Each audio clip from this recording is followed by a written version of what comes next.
O, yan. Tignan natin. Ano ba ginawa mo? O yan, wala ng mga daga. Wala na din yung mga tayo-tayo dyan. Parang mawala yung mga daga. Eh, kung ano, sabi ko kasi, ikaw lang naman ang dahilan, o. Ayan, o. Ayan, picture mo, nagkawalan. Takot yata sila. Eh, ba't na?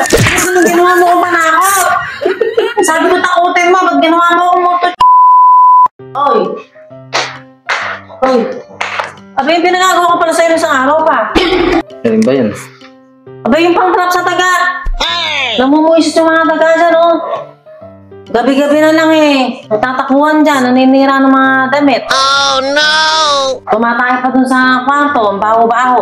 Ang panghe. Hindi naman kasi ikaw naglilinis eh, kaya ikaw eh, wala kang pakialam eh. Sige mamaya, ayusin ko yun. May inaano lang ako. Kachat ko lang si pare, may pinag-uusapan lang kayo mga labi. Inuna mo na naman yan, inuna mo yan. Mas mahalaga pa ba yan sa inuutos ko? Nope. Eh yung mga daga nga ron, nagkakalatan tayo. Ang baho. Eh dinikitan ko na nung isang araw yun ha. Marami na nga ako nahuli, di ba ba nauubos? Papahuli ko ba ulit sa'yo kung naubos na? Eh mamaya na, kachat ko lang si pare, may naayos lang kami oh. O sige, pag tumayo yung daga, ikaw maglilinis ha. Tapos yung mga damit na sisirain, bahala ka.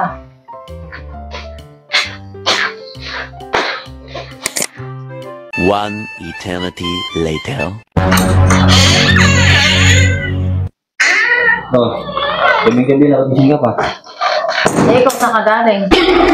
Yan, sa labas, nagpahangin lang ako. Magaling ano? Makainit dito sa loob. Parang kang daga, kung kailang gabi, tsaka ka naglilibot. Itong babae. Nalalaman ka pang nagpapahangin. Itong babae na ito, kinumpara ka sa daga. Ay tayo mapagkukumparan, daga pa. Ano ba problema mo? Eh di ba yung pinapaasgasok nga sa'yo, yung pang-trap sa daga? Nakalimutan mo na naman. Oo nga no. Eh paano nga kasi ang inaalala mo lagi? Maglibot, makipag-chat sa kumpare mo. Napagiyat naman kasi dito, kaya medyo makasasamahan ko dito. Tumambay mo na ako sa ulit. Nakainis ka na talaga. Eh yun, yung daga. Sinisira yung mga damit natin. Tapos yung brief ko, butas-butas na. Oh no! Brief ko, nabutas? Oo.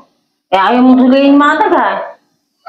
Hindi ba? Magtiis ka ngayong magsuot ng butas na brief. Nope! Hindi ba yun naman gusto yung butas yung brief, yung sumusungo yung daga?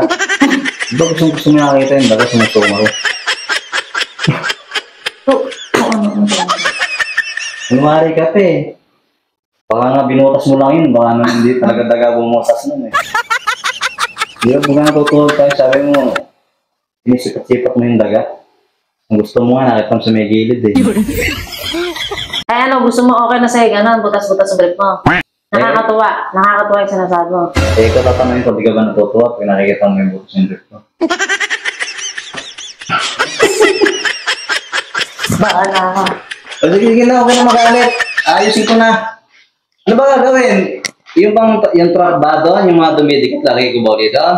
Oo nga, paulit-ulit. Eh, parang di naman effective yun eh. Pwede na yun, maagad mo rin yung mga daganan, mauubos din yan. Sige na, ayusin mo na. Sige, may naisip akong paraan ako na bahala. Ano? Eh, basta, natutuwa ka dito, sigurado. Kahit mga daga, wala na matitira lahat dyan. Effective to, papakita ko sa'yo mamaya. Ay, sige, siguraduhin mo na. Wala na dyan. Sige na, may gana ako. Oo, sige. Sigurado bukas, wala nang daga. Ah, sige. A few inches later. Daddy! Hoy! Hoy, gising! May good news ako sa'yo! Gising! Yung mga kasama wala na doon. Wala na nagtatakbuhan. Wala na rin. Hindi na rin nila sinisira yung mga damit natin. Ano ba ginawa mo? Diba naman, kala ko naman eh, napaka-importante yung sabihin mo, ginising-gising mo pa. Ano ba na sa akin importante yun? Agad-agad ko na kayo kung problema yung mga daga na yun. Sarap ng tulog ko eh. Kaya mo naman palang alisin yung mga daga doon. Kaya mo naman palang makontrol. At ngayon mo lang naisip. Pero okay lang. Masaya pa rin ako kasi ala na yung mga daga. Hindi ka rin mo. Ano ba ginawa mo? Sinabi natin ano ba ginawa mo? Eh, hindi ka naman dapat sa akin magpasalamat eh. O bakit naman? Eh, dapat eh, salamat sa sarili mo. Bakit? Eh, ikaw din naman ang, ano eh. Ikaw din naman ang, Ano ako? eh, ikaw rin naman ang gumawa ng, paraan para maalis yung mga daga dito eh. O yan. Tignan natin. yan. Wala nang mga daga. Wala na din yung mga tayo-tayo dyan. Parang mawala yung mga daga. Eh, kung ano, sabi ko nga sa ikaw lang naman ang dahilan, o. Ayan, o. Ayan, picture mo, nagkawala. Takot yata sila. Eh, ba't na? Gusto nung ginawa mo kung panakot? Sabi ko takutin mo, ba't ginawa mo akong moto dyan? Wala na akong maisip eh. Ang dami-dami natin truck na ngayon, ano, eh. Ang sayang lang yung mga truck. Ayan lang pala yung picture mo. Parang kang tanga, ba't naman ganyan yung picture ko? Kung nalalaman ko lang na agad eh, wala yung mga daga sa picture mo. Desya, dito na lang kita pinatulog. Yung mukha mo na lang, binandera natin. Huwag pala yung mga daga sa Naulo ka Huwag pala talaga. yung mga daga sa pagmumukha mo. Eh, saan yung picture mo lang yung lagay mo dyan? Ay, ang susunod, dadalawahin ko. Palagay ko yung picture ko, parang sa gano'n eh. Talagang wala nang makapasok. Oo, sa'yo.